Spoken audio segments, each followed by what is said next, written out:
अपरिचित अपरिचित ही रहेगा। अगर परिचय बनाना ही हो तो अपने से बना लो, और कोई परिचय संभव नहीं, दूसरे से परिचय हो ही नहीं सकता। एक ही परिचय संभव है, अपने से, क्योंकि दूसरे के भीतर तुम जाओगे कैसे? और अभी तो तुम अपने भीतर भी नहीं गए, अभी तो तुमने भीतर जाने की कला भी ना सीखी, अभी तो तुम अपने भी अंतरतम की सीढ़ियाँ ना उतरे, तभी तुम्हें अपने कुएं में ही न झांका, अभी तुमने अपने कुएं में ही ना झांका, अपनी ही जल स्रोत में नहीं डूबे, तुमने अपने ही केंद्र को ना खोजा, तो दूसरे को तो तुम कैसे देखोगे? दूसरों को तुम उतना ही देख पाओगे जितना अपने को देखते हो। अगर तुमने माना कि तुम शरीर हो तो तुम दूसरे भी शरीर से ज़्यादा मालूम ना पड़ेंगे।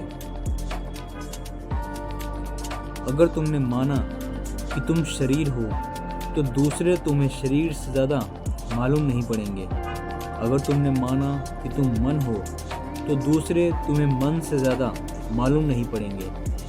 यदि तुमने कभी जाना कि तुम आत्मा हो, तभी तुम्हें दूसरे में आत्मा की किरण का आभास होगा।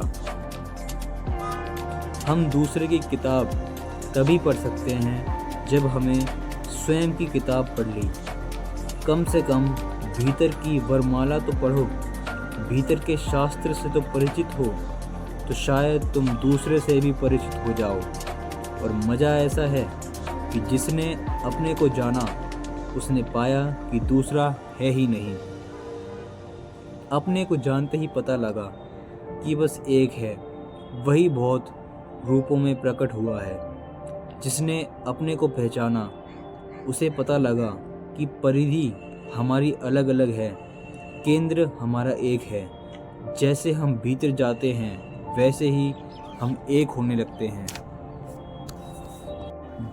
जैसे ही हम बाहर की तरफ जाते हैं हम अनेक होने लगते हैं।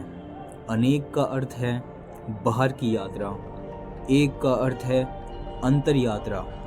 तो जो दूसरे को जानने की चेष्टा करेगा, दूसरे से परिचित होना चाहेगा, पुरुष स्त्री से परिचित होना चाहता है, स्त्री पुरुष से परिचित होना चाहती है, हम मित्र बनाना चाहते हैं, हम परिवार बनाना चाहते हैं, हम चाहते हैं कि अकेले ना हों। अकेले होने में कितना भय लगता है, कैसी कठिनाई से भर जाती है वो घड़ियाँ जब हम अकेले हो जाते हैं। कैसी कठिन और दूभर, झेलना मुश्किल, क्षण क्षण ऐसे कटता है जैसे वर्ष कटते हों। संताप बहुत सघन हो जाता है, समय बहुत लंबा हो जाता है। हम दूसरे से परिचय बनाना चाहते हैं कि अकेलापन मिटे, हम परिवार बनाना चाहते हैं ताकि ये अजनबीपन मिटे, किसी तरह टूटे ये अजनबीपन, लगे कि ये हमारा घर है। संसारिक व्यक्ति मैं उसे ही कहता हूँ जो संसार में अपना घर बना रहा है।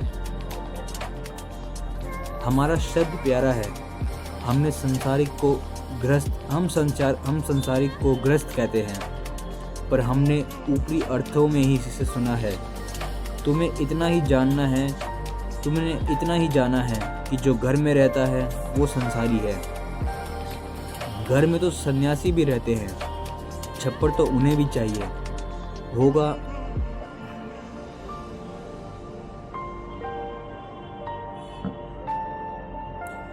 छप्पर तो उन्हें भी चाहिए होगा, चाहे उस घर को आश्रम कहो, चाहे उस घर को मंदिर कहो, मस्जिद कहो, इससे कुछ फर्क पड़ता नहीं। घर तो उन्हें भी चाहिए होगा, नहीं तो घर का भेद नहीं है, भेद कहीं गहरे में है। संसारी मैं उसे कहता हूँ जो इस संसार में घर बना रहा है, जो सोचता है यहाँ घर बन जाएगा, जो सोचता है कि हम यहाँ के वासी हो जाएंगे, हम किसी तरह उपाय कर लेंगे। और सन्यासी वही है जिसे यह बात समझ में आ गई कि यहाँ घर बनता ही नहीं।